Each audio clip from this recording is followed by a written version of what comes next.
Rajon Rondo, no way. And Chris Paul is on a whole Rajon nother Rondo level. is the last pure point guard. Just a complete dynamo. Okay, whatever you're sipping over there, please send it over here because I would like a sip of that grape juice drink or something because there's no way I would put Rajon Rondo in the same spectrum as Chris Paul. I mean, Rajon Rondo was a top 3-point guard in the league. Get out of here. Who was better? Who was better than him? Oh, Rajon Rondo, he had no offensive game. He was a top passer. Yeah, he was a great passer and a good defensive player. But that's about He was it. an elite defensive player. Yeah, but that's about it. He never could shoot. Okay. He was a horrible shooter. Okay, how about this? How about Deron Williams? No. Because Deron, I'll tell you why I would never. Only short term. 5 years, Deron Williams, you could argue was either him or Chris Paul, the best point guards in the league. But everybody picked Chris Paul over him because Chris Paul was more consistent. And he never, and Chris Paul, early in his years, he didn't get hurt really that much. It was really, as he got older, things started to happen. His ankle, his wrist, his elbow, his shoulder.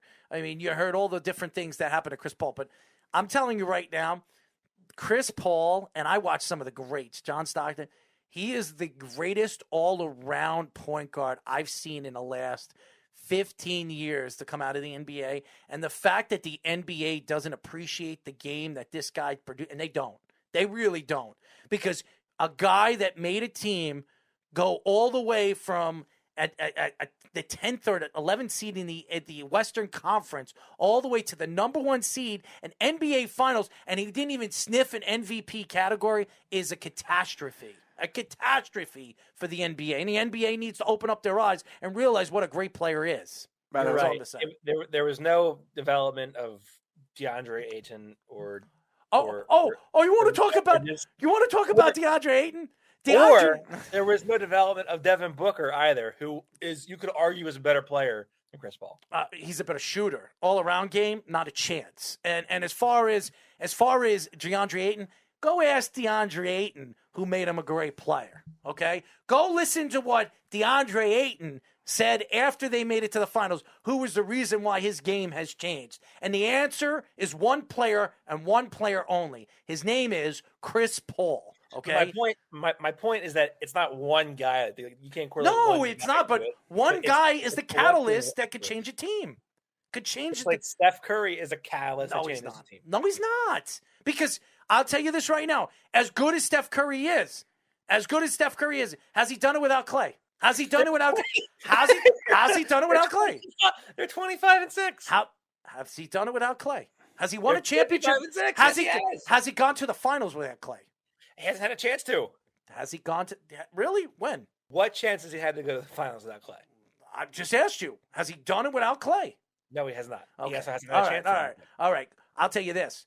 I've seen Chris Paul take an OKC team as a 5th seed, and people were talking about them being a second-round team, semifinals team that can knock off one of the big teams because Chris Paul was on the team. Oh, by the way, when he took that OKC team to the 5th seed, was he an MVP candidate? Not a chance. The NBA is lost. They have lost the understanding what a player could do to change a team. And that, to me, when I watch the NBA. They lost in 7 to a dysfunctional Houston team. Yes, they did. Again, I remember that Houston Rockets team, the James Harden Houston Rockets team. But look at that Houston Rockets team. That was a pretty good team. Compared to, they were better than OKC. Give me a break. By one possession, maybe. They're better than Oklahoma. Oh, they're better than that. By the way, one of our fans, Carl, wants to know if you think Rondo was a better pure point guard than Stockton. Not a chance. I never saw John Stockton. I can't say. Not a chance. I wouldn't argue for it. I just don't really have a comment on it. There was a lot of good point guards you probably missed Isaiah Thomas was a great point guard. There were great point guards in the mid 80s, late 80s, early 90s. Great. I'll tell you who Chris Paul could learn a thing or two from. Who? Andre Miller. If you don't know Andre Miller, you don't know a prime point guard. I'm kidding with you. One, I said what? And by the way, I can name a bunch of point guards that I would take over Rajon Rondo. Do you remember Tim Hardaway? Okay.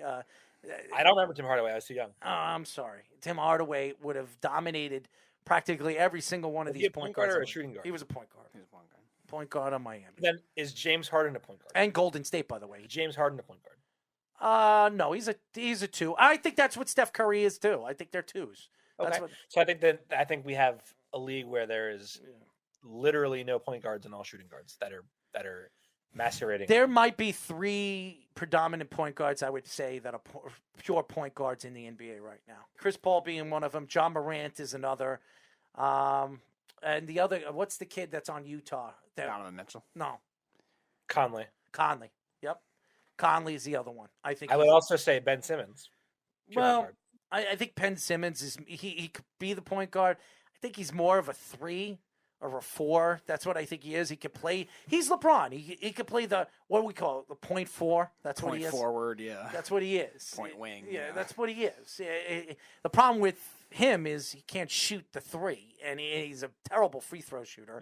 He'll become a great 3-point shooter once he leaves Philadelphia. I think so too. And I said that to Jeff, who can't stand him, by the way. Best point guard in the league is Emmanuel. Shut up, Jeff. You idiot. So stupid. If Jeff stupid. If the Celtics trade for Ben Simmons, Jeff might switch his fandom like Mike I'll tell you C what, did. Emmanuel quickly. I did my draft scouting report on him. I would have taken him top 8. Yeah, he's been very, very good for the Knicks. I think the Knicks need to use him more. I think they're not using him right, and they need to use him more. They got to fire Thibodeau. So. I don't know about firing him, but they need to wait. They need to. He's going to blow a gasket. Looks Did you see that game tonight? They had the most bizarre plus-minus box score. Yeah. The starters were like -20 each, and the bench was +30. That's because Julius He's Randle, actually using the bench though more than he used to when he was wearing them out. Julius Randle is I call him the bricklayer airball king. Okay. I don't know. Ben Simmons might have a word with that. I mean that guy. That guy. Every game he has like 2 or 3 air balls. Okay. Would you rather have him or Jason Tatum? Who? Jason Tatum or Julius Randle? Jason Tatum. Yeah. Jason Tatum. I don't Absolutely. think I'd take Jason Tatum. Absolutely. I don't Speedy? think Tatum's very good. Jason Tatum. Or I would Randle? take Jason Tatum. Jason Tatum. I would take Jason Tatum. I'm down on both players comparatively, but Yeah, Jason Tatum. I think that has a lot to do with the Olympics. It's hurt Jason Tatum, but I think Jason. but he's Tatum been really is- streaky this year too. Jason taking Tatum. So, sidestep threes that have no chance of going in have also hurt Jason Tatum. yeah, but I like Jason Tatum, and I think Jason Tatum has a good future. I just don't know if it's going to be with the Celtics. That's Would all. you rather have Jaylen Brown or Jason Tatum? This year, Jaylen Brown. All around, I'm taking Jason Tatum because of his size and his athletic ability. I was never a Jaylen Brown fan, but this year, Jaylen Brown's been better. So I think the better all-around player is Jaylen Brown. yeah, I think it would depend on what I would need for a team. Like if I need more of the defensive type, I'd probably say Brown. It depends on who the rest of the supporting cast. Because Tatum, I don't think is as good of a defensive player overall. Not yet. I think he was more of a system fit with Brad Stevens more than anything else. Here's one for Knicks fans because I don't really know many Knicks fans. well, you know one right now. Actually, Mostly two. because people don't like the Knicks; they are embarrassed by the Knicks. But that's Thank you. so. Thank you. Would you rather have Kevin Knox Hmm? or Frank Ntilikina? Ntilikina. Frank Ntilikina right now, but Kevin Knox. There are a lot of teams that like Kevin Knox and are interested in Kevin Knox right now. So I think he's a good. I think if he gets a chance, he'll be a decent player. I think so too. I think that where I think he should go. I think he should go where Ntilikina went, the Mavericks. That's where I think he should go. I think he fit over there with a Luka Doncic. You know what I mean? That's where all the Knicks go to. Oh, the Knicks retirement community: Raymond Felton, Tyson Chandler, Yeah. Kristaps Porzingis. By the Give me way- a look and an out of here. Porzingis, by the way, is one of the softest players I've ever seen in my life. Absolutely, I agree with you. Don't get me started about Porzingis because I would love to hear some Porzingis slander. Oh, you got to one day when you come back on we'll get you on the show again. I can give you a lot of interesting information about Porzingis that people will laugh about. I've attacked Porzingis more than enough. I think he's one of. First of all, I loved him when they drafted him. I was one of the guys that I told people, Knicks fans, don't boo him. He's going to be a good player. But ever since he opened his big mouth with him and his friggin' brother, I'm so happy he's gone from here. He's nothing but a cancer. And look what he's doing with the Mavericks right now. He's just super soft. Like he won't play. He won't play the positions that he needs to play. He's like a face-up four that can't really. That is not a great shooter. if you have to butt heads with Luka Doncic, then you're the problem. Absolutely. Anyways, Austin, tell the fans how they can find you on social media. Don't find me on social media. Please don't find me on social media. You can find me on Twitter at NBA Krell. I cover the Sixers, of course. So if you do want to be inundated with Sixers content, so you can find me. Yeah. Well, we really appreciate you joining us. We're definitely going to get you on again. Love going back and forth with you. I had a lot of fun.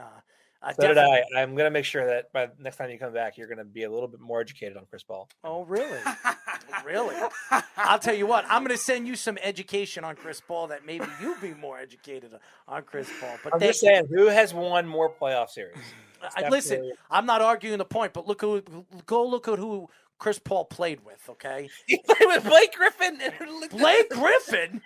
Do you want to get into Blake Griffin? The biggest bust in NBA history? Give me a break. A guy couldn't hit a free throw and had a terrible 16, 17-foot jumper until he figured it out when Chris Paul couldn't even move anymore because he hurt his foot. Give me a break. I don't know if you can say biggest bust in NBA history, but Anthony Bennett exists. Was a beast. Blake Griffin stinks. He stinks. Now he stinks. He always stunk. He always stunk. I thought he stunk. Oh my God. I thought Blake Griffin, Mr. Lob City, give me a break. He stinks. Absolutely stinks. Don't get me started about Blake Griffin. They had Jamal Crawford. They had J.J. Redick. They had DeAndre Jordan. They had Blake Griffin. Yeah, and you're going to say that Chris Paul had nobody? Yeah, absolutely. Absolutely. And let's go look at Blake Griffin's career before we go because I have to do this for you. Why you look up that? All right. Okay. Blake Griffin's career, okay? He's averaging 19 points a game, 8 rebounds, and 4 assists. You think that's a great player? Let's extrapolate that to his prime. What was his prime? That's a great player. All right. 22 and 12, 21 and 11, 18 and 8. And you think that's a great player? 24 and 10. That was his best year. That was his best year. 24 and 10 was his best year. 23, 19.8, 24 and a half. The dude was a bona fide bucket. Get out of here, bona fide bucket. He was what was his shooting percentage? Give me a break. He was shooting layups. He couldn't even shoot a 3. You want to talk about Ben Simmons wannabe? He shot, let's see, his rookie year, he got okay. All he did was jam. When he turned 25, was 40% from 3. 33. Yeah, how many 3-pointers did he shoot for 40%? How many 3-pointers? 0.4. Yeah, great. Good for him. Then he reaches Detroit, where he's shooting 5.6 threes per game, 5.7, 5.4, 7, 6.2, 4.5 with Detroit and Brooklyn last year. The dude could absolutely ball. He was an MVP candidate one year. You're crazy. He literally was a top 3 candidate. He was.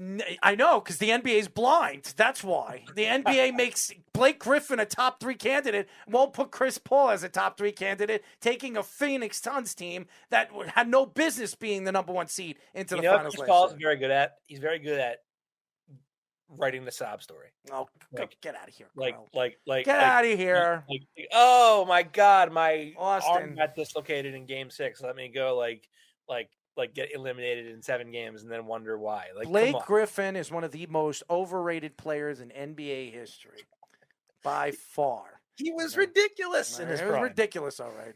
He's Lob City. That's it. And the only reason why you look at his great years, it was because of Chris Paul. Just remember that. I'm going to spam you with just Blake Griffin. Go ahead. You spam me. It's at Errol Marks 34. ERROLMARKS 34. Spam me all you want. Okay.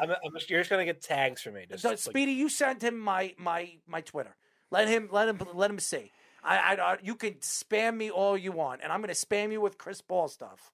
Okay, I'm going to hit you with Steph Curry shot. By the way, when Chris Paul pulls up for a 40-foot 3 against a contender and drains it to win a game, we'll talk. Okay, well, let's do it. All right, I'm going to be sure to send that to you. By the way, Steph Curry is going to count his rings while Chris Paul counts. Go ask Steph Curry to count his MVPs in the finals, which is Chris lousy goose egg. Chris Paul should Chris Paul should count his mortgages because he's had so many different houses in different cities. Well, tell him that with State Farm. Good night. Mr. Krell, thank you for joining us, man. Thanks for having me. Have a good night. Absolutely.